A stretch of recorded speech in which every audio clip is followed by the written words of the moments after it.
यह कहानी है गांव के किसान रामू की। रामू बहुत ही मेहनती और कर्मठी व्यक्ति था। उसके पास खेती करने के लिए पर्याप्त जगह था और उस पे वह मेहनत करता।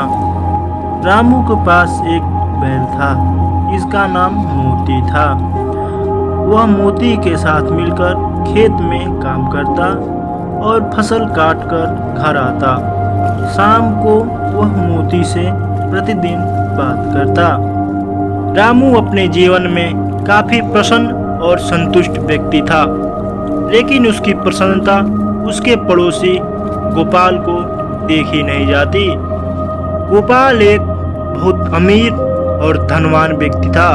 उसके पास खेती करने के लिए बहुत बड़ी जगह थी और खेत जोतने के लिए एक ट्रैक्टर भी था। फिर भी गोपाल प्रतिदिन यही सोचता कि मेरे पास इतनी सारी जमीनें हैं, उसके बावजूद भी उससे प्राप्त अनाज से मैं संतुष्ट नहीं रहता। लेकिन रामू के पास थोड़ी सी जमीन होने के बावजूद भी वह खेती कर इतना संतुष्ट कैसे रहता है। यह बात सोचकर वह रामू को नीचा दिखाने की तरकीब लगाने लगा। एक दिन रामू खेत में काम कर रहा था, तभी गोपाल पहुंचकर उससे बोला कि मुझे एक बैल चाहिए। रामू ने बोला, आपको बैल की क्या जरूरत? तब गोपाल ने बोला, खेती करने के लिए मुझे पर्याप्त साधन नहीं है, इस वजह से मुझे एक बैल की जरूरत है। उसने रामू से उसका बैल मांगा, लेकिन रामू ने अपना बैल देने के लिए मना कर दिया और बोला, कहीं दूसरे जगह से जाकर बैल खरीद लो। यह बात सुनकर गोपाल वापस आ गया और वह गुस्से से बोला, आखिर रामू ने अपना बैल बेचने से क्यों मना कर दिया? उसके बैल में कुछ ना कुछ तो बात है। गोपाल ने एक तरकीब सोची और एक दिन रात होते ही गोपाल ने रामू के सभी फसलों को आग लगा दिया। अगले दिन जब रामू ने अपने फसल को देखा तो वह दुखी के कारण रोने लगा। उसने सोचा, मेरी इतनी अच्छी और हरहराती फसल को किसने आग लगा दिया? अब मैं कैसे रहूँगा? मेरा तो सारा सहारा ही खत्म हो गया। रामू की ऐसी हालत देख गोपाल बहुत अधिक प्रसन्न हो गया और खुशी के मारे पागल हो गया।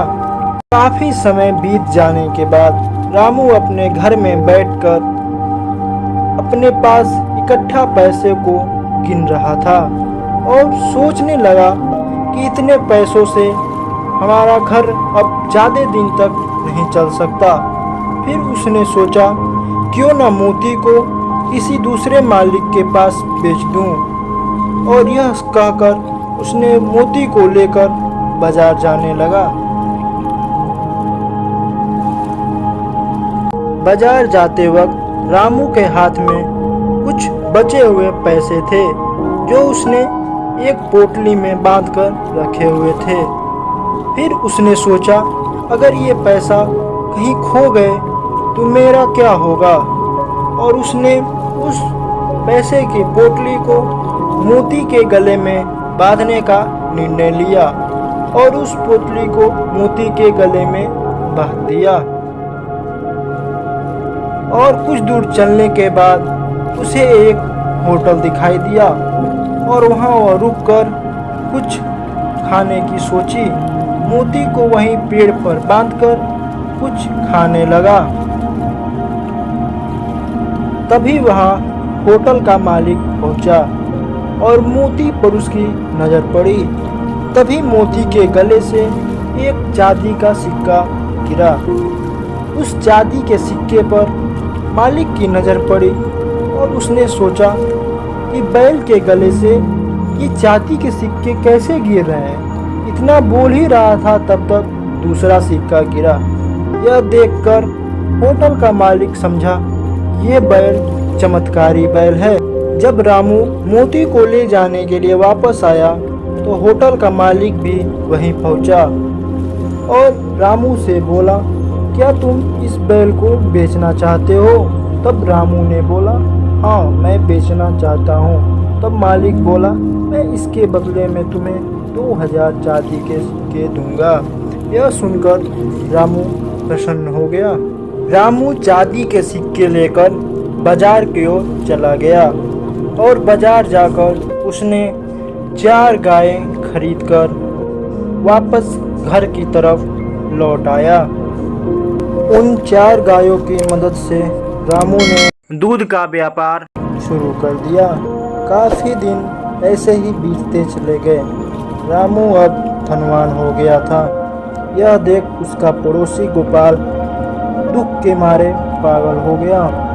रामू का बैल उसके लिए जादुई बैल साबित हुआ।